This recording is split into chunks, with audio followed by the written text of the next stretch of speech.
أصحاب الكهف والرقيم أولياء الله کا ذکر قرآن کریم میں ہے. اصحاب الکہف اولیاء اللہ انبیاء بھی نہیں ہیں, اولیاء اللہ غیر نہیں بچارے. اللہ تعالیٰ فرماتا ہے فَانُ مِنْ آیَاتِنَا عَجَبًا, اور ہماری عجیب نشانیاں. لیکن دین کی ذمہ داری صرف علماء پر بھی نہیں بلکہ ہر اس شخص پر جو پڑھتا ہے لا الہ الا اللہ محمد رسول اللہ صلی اللہ تعالی علیہ وسلم.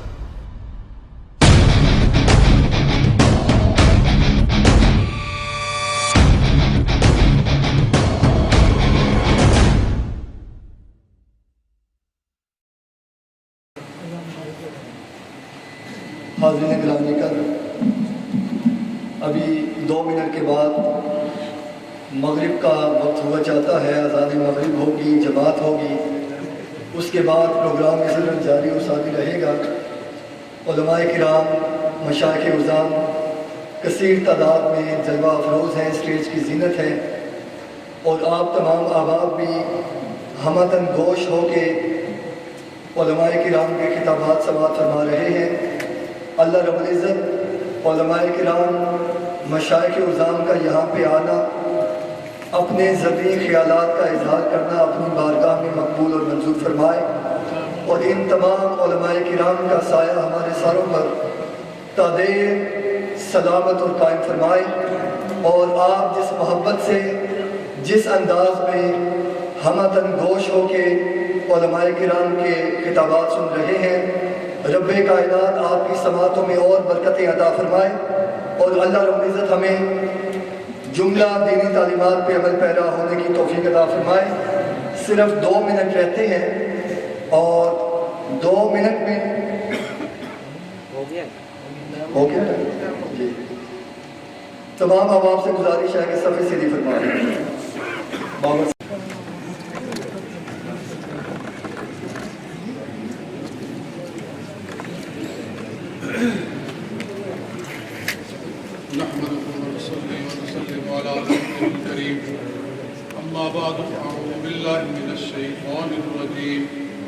بسم الله الرحمن الرحيم.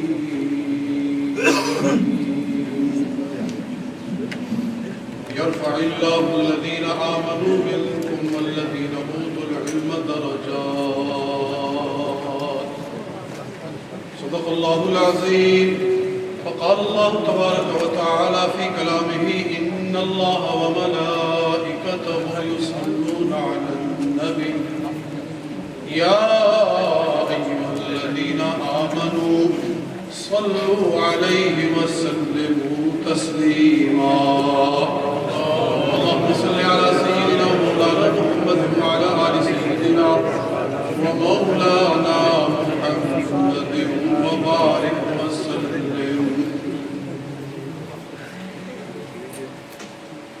میں بہت اپنے آپ کو خوشبخت محسوس کرتا ہوں کہ اللہ رب العزت نے اس سے پاک کی اس مبارک مجلس اور محفل میں شرکت کی سعادت میں گناہگاروں سے عطا فرمائی ہے. اور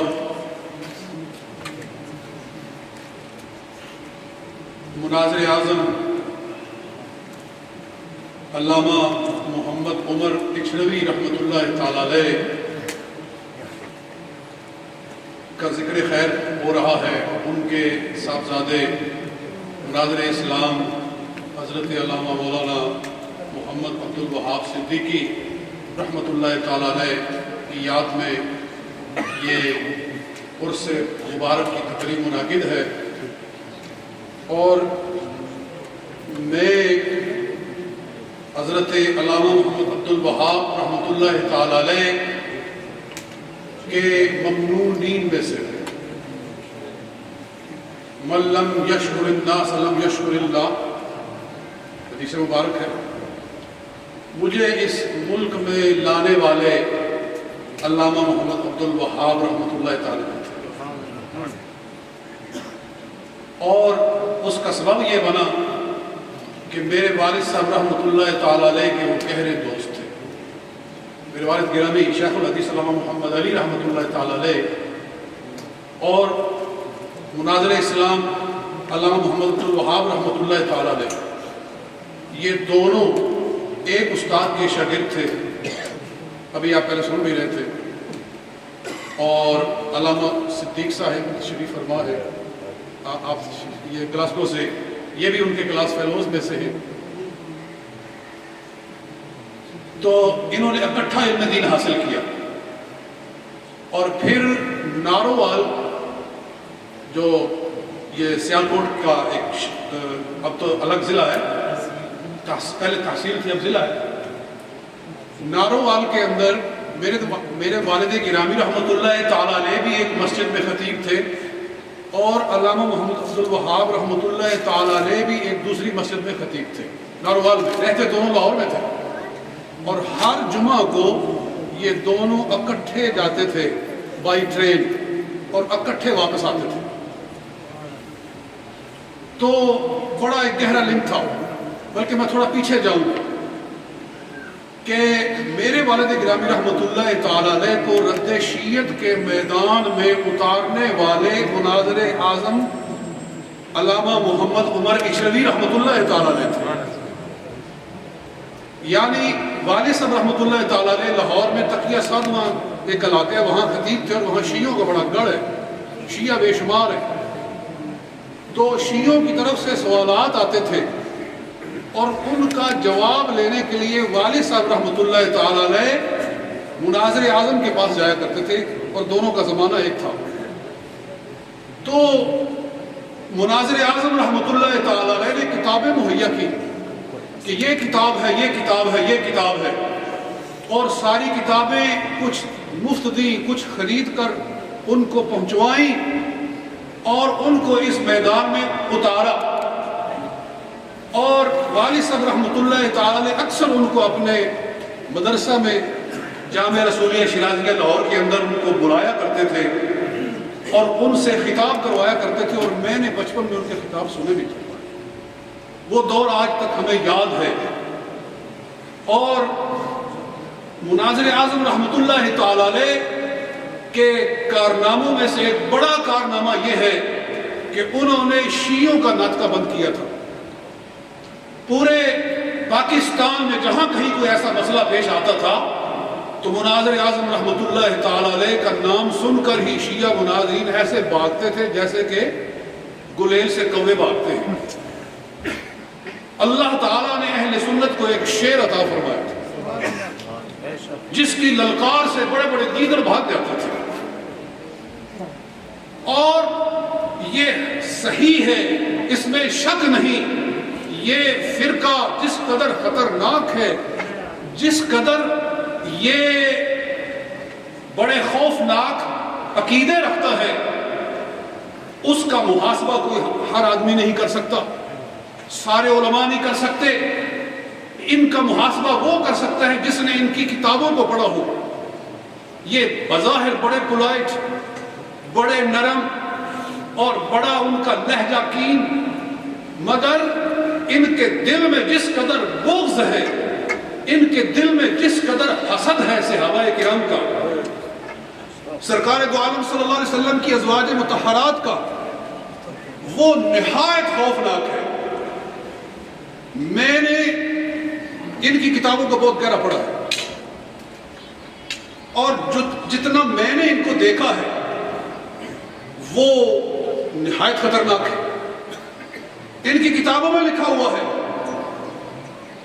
کہ نبی پاک صلی اللہ علیہ وآلہ وسلم دنیا سے طبعا نہیں گئے، آپ کو زہر دے کر شہید کیا گیا۔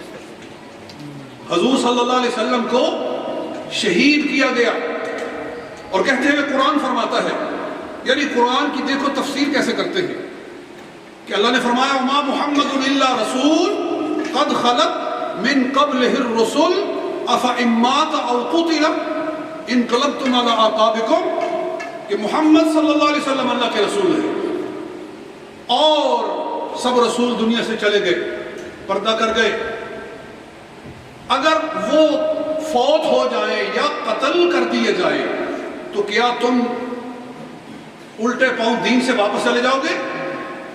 یہ اللہ نے کیوں فرمایا ہے فَإِن مَاتَ أَوْ قُتِلَ، اگر آپ فوت ہو جائیں یا قتل کر دیے جائیں، تو کہتے ہیں امام باقر کی طرف جھوٹی روایت منسوب کی ہے تفسیر قمی کے اندر اور تفسیر صافی کے اندر، کہتے ہیں ما مات محمد، محمد صلی اللہ علیہ وسلم فوت نہیں ہوئے، وَلَكِنَّهُ سُمَّ آپ کو زہر دیا گیا۔ کس نے زہر دیا؟ کہتے ہیں زوجتاہ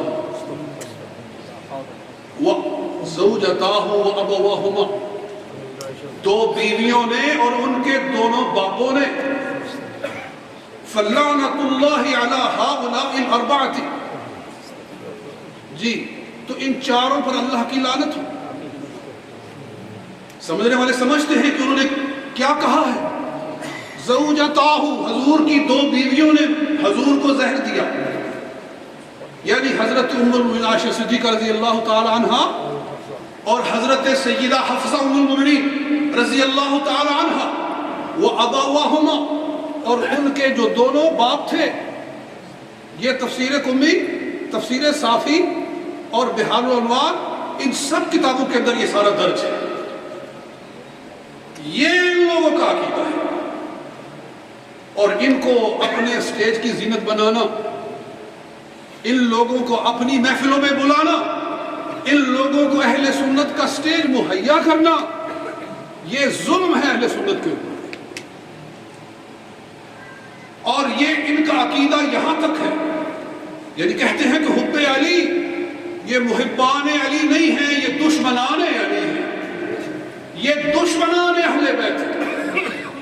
حیات القلوب کے اندر ملا باقر مجلسی نے لکھا ہے کہ ریسمے در گلوئے مبارکش انداختن و سوئے مسجد کشیدن و اورا گفتن کے بیت کن، او بگفت اگر نکنم چکنی، کہا کہ گردنت زنم، کہ حضرت جناب علی المرتضیٰ شیر خدا رضی اللہ تعالیٰ عنہ کی گردن میں رسی ڈالی گئی، وسوئے مسجد کشیدن، اور کھینچ کر مسجد کی طرف لایا گیا، اور کہا عمر نے کہ بیعت کن، ابو بکر کی بیعت کر۔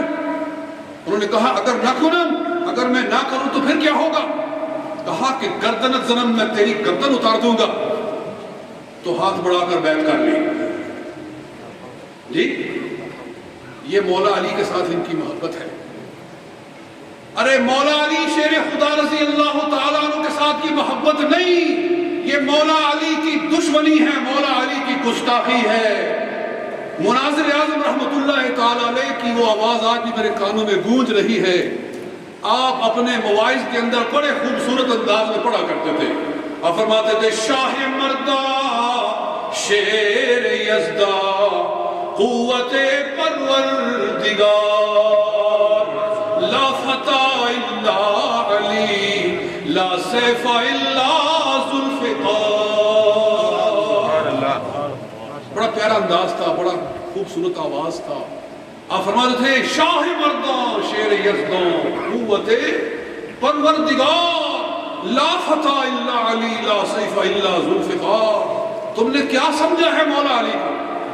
مولا علی شیر خدا رضی اللہ تعالیٰ عنہ کا ارشاد آج بھی نہج البلاغہ میں موجود ہے۔ فرماتے ہیں مولا علی مرتضیٰ لو قسم قوتی علی العالم، اگر میری قوت کو سارے جہان پر تقسیم کیا جائے، ما بقی ضعیف، کوئی ضعیف باقی ہی نہ رہے۔ فرماتے ہیں لو قسم شجاعتی علی العالم ما بقی جبن، اگر میری شجاعت کو دنیا میں تقسیم کیا جائے کوئی بزدل ہی نہ رہے۔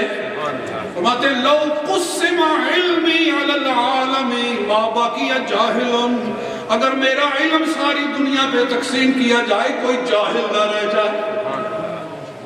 یہ مولا علی ہیں شیر خدا رضی اللہ تعالی عنہ، اور ان کے بارے میں یہ تصور رکھنا کہ زبردستی ان سے بیعت لی گئی، ارے زبردستی بیعت نہیں لی گئی تھی، انہوں نے خلیفہ کو برحق مانا، اور دیکھا کہ اس مصلی پر ابو بکر خود نہیں کھڑا ہوا، اس کو محمد عربی نے خود کھڑا کیا۔ جی سرکار دو عالم صلی اللہ علیہ وآلہ وسلم خود نہ کھڑے ہوتے تو مولا علی شیر خدا کبھی ان کے پیچھے نماز پڑھنے والے نہ تھے۔ مولا علی مرتضیٰ نے نماز پڑھی ہے کہ نہیں؟ جناب صدیق اکبر کے پیچھے کتنے سال نماز پڑھی؟ جتنا وہ خلیفہ رہے 2 سال قریباً نماز پڑھی۔ جناب فاروق اعظم 10 سال خلیفہ رہے، نماز پڑھتے رہے وہ ان کے پیچھے۔ عثمان غنی رضی اللہ تعالیٰ 12 سال خلیفہ رہے، وہ پیچھے نماز پڑھتے رہے۔ 25 سال نمازیں پڑھی مولا علی نے خلفائے راشدین کے پیچھے۔ پڑھی ہے کہ نہیں پڑھی؟ تو خلیفہ برحق سمجھا تو نماز پڑھی، اور اس لیے ان کے پیچھے نماز پڑھی کہ وہ دیکھتے تھے کہ رسول پاک نے ان کو خود کھڑا کیا ہے۔ جی بخاری شریف میں تو لکھا ہی ہے، آپ اپنی الدرۃ النجفیہ اٹھا کے دیکھ لیں فی شرح نہج البلاغہ کہ جب رسول پاک کا وقت وصال آیا، نبی پاک صلی اللہ علیہ وآلہ وسلم نے ارشاد فرمایا، لکھا امر ابا بکر ان یصلی بالناس، حکم دیا ہے ابو بکر جاؤ میرے مصلی پہ کھڑے ہو کر میری امت کو نماز پڑھاؤ۔ جی تو نماز پڑھائی، اور یہ دیکھ کر پھر تمام اہل بیت نے نماز پڑھی۔ اور مجھے یاد ہے کہ مناظر اعظم رحمۃ اللہ تعالی علیہ یہ بات بھی ذکر کیا کرتے تھے کہ جس کا بیٹا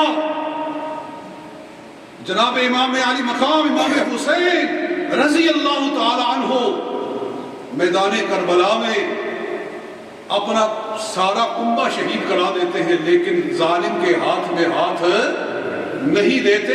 اگر بیٹے کی شجاعت کا یہ عالم ہے تو باپ کی شجاعت کا کیا عالم ہے؟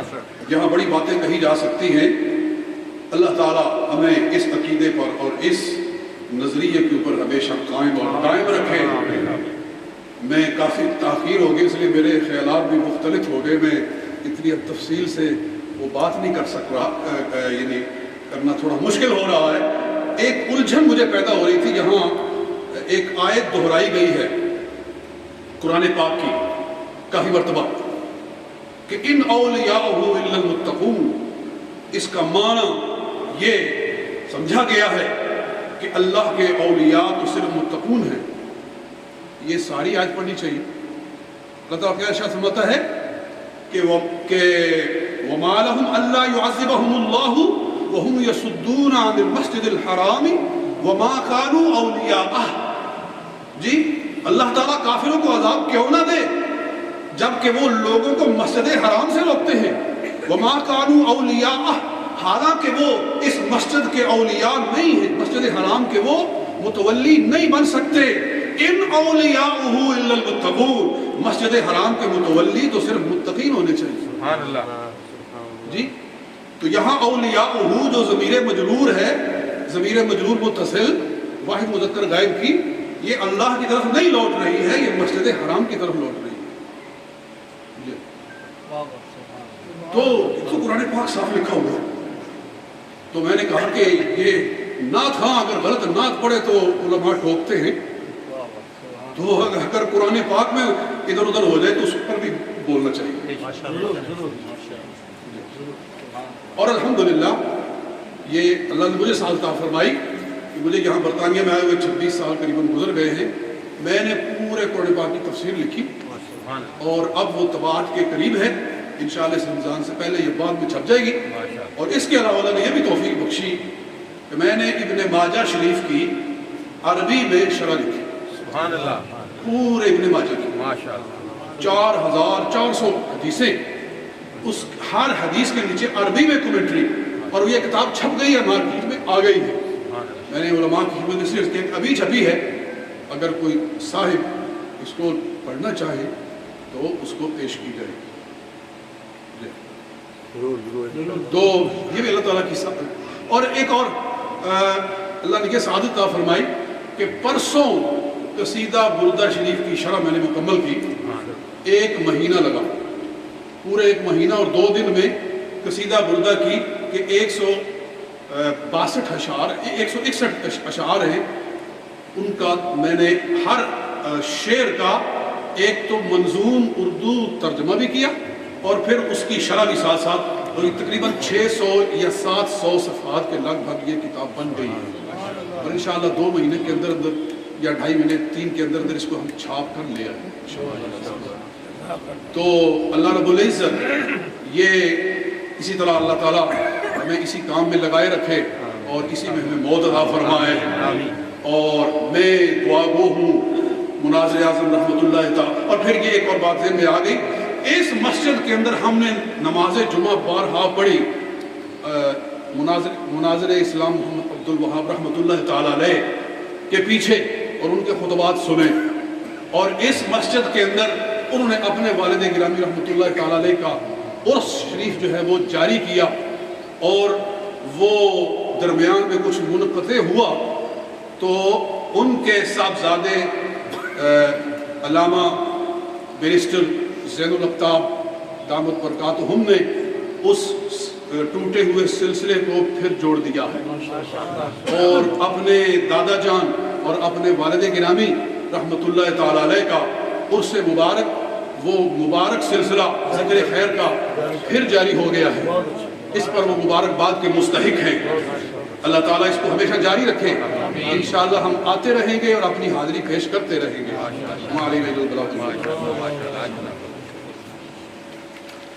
سبحان اللہ والحمد للہ